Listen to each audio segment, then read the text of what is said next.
city's response. And when I say the city, I do mean the whole city. We've got some partners here, as Christy identified, that are not necessarily part of the city government, but we wanted to bring everybody together that has relevant information relative to this storm. So first of all, I want to thank everybody who's out there so that we don't have to be. Obviously, our city street crews who've been working already now for quite a few hours on making sure that our streets and specifically our snow routes are as clear as they can be. Please, of course, consult our snow route map online. Just Google Oklahoma City snow routes and you'll get that information. But I think there'll be a little bit more from the streets department about that in a minute. I certainly, on that note, want to ask you to be careful. Obviously, stay home if you can. If you don't have that option for some reason, then please exercise the utmost care for your own safety and for the safety of other residents.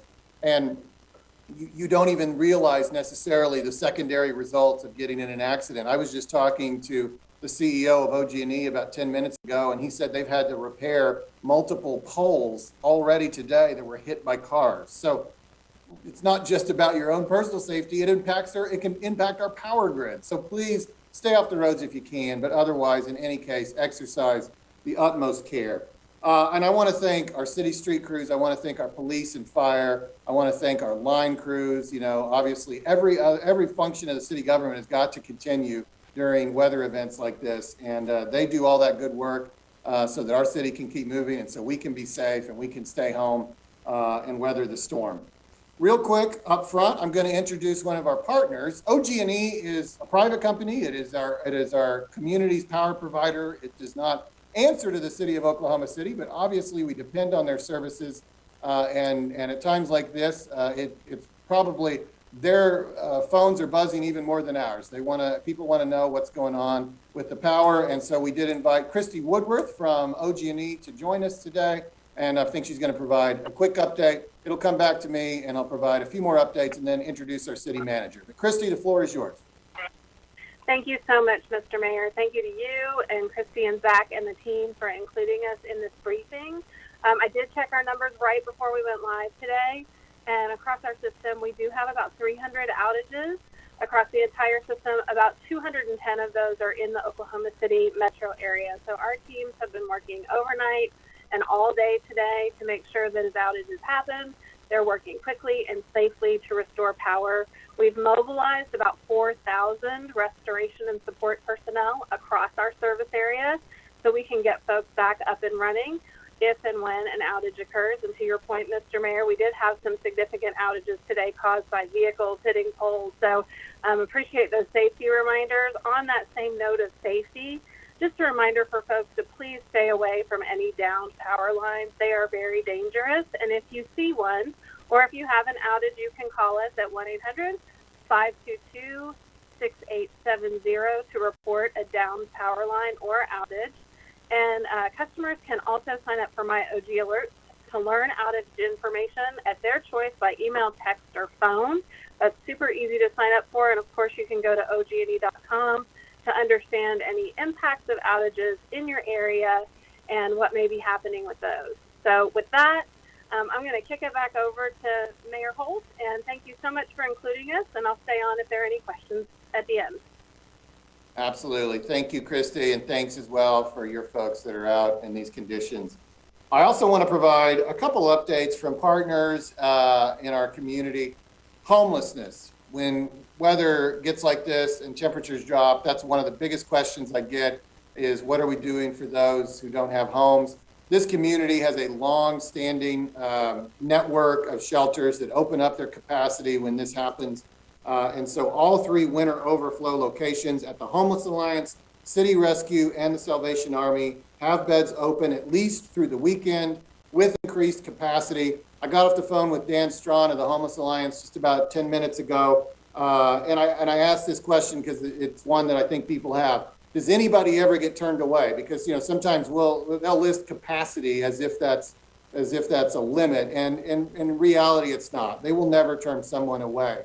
And they never have. So please know that we have the resources as a community in place for people to get warm and to stay warm in these conditions. And so that plan is being implemented just as it always does.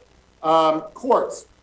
The municipal courts, I am not privy to what's going on at the county courts, but the municipal court sessions have been canceled through Friday, but the court building will stay open for business. So if you had a parking ticket or something that you wanted to pay, again, if it can at all wait, we'd love for you to stay home. But if you want to take care of that kind of business, that's still going to be available to you, but the sessions are canceled for this week.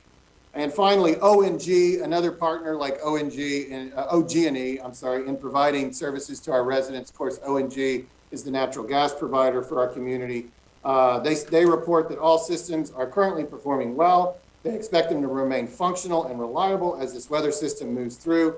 They are not currently aware of any operational issues or supply issues. Important to note, because obviously we remember that challenge from about a year ago, but does not look like they're having any supply issues that are impactful to the service delivery. Their employees, like OG&E, like our city staff, are working around the clock, and they are positioned at critical locations in preparation for any service outages that they may have. With that, I want to turn it over to our city manager. So Craig Freeman, of course, got the operational control of the city, and he's going to provide some updates about some of our city services, as well as introduce, I think, some of our city departments.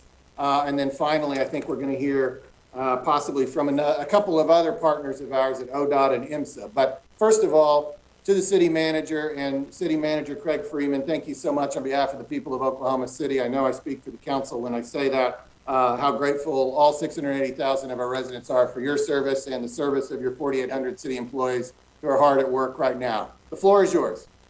Thank you, Mayor. I really do appreciate this opportunity. I'm going to give a couple of quick updates on a couple of the areas of service, and then we'll have some specific departments report out on conditions and situations in their areas, and then even some of our partners and even the state to give an update here. So I'm just going to give you a quick update on utilities. So tomorrow we're going to postpone trash service and recycling collection.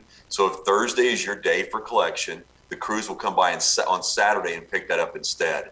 Also with police, we are seeing an increase in traffic accidents.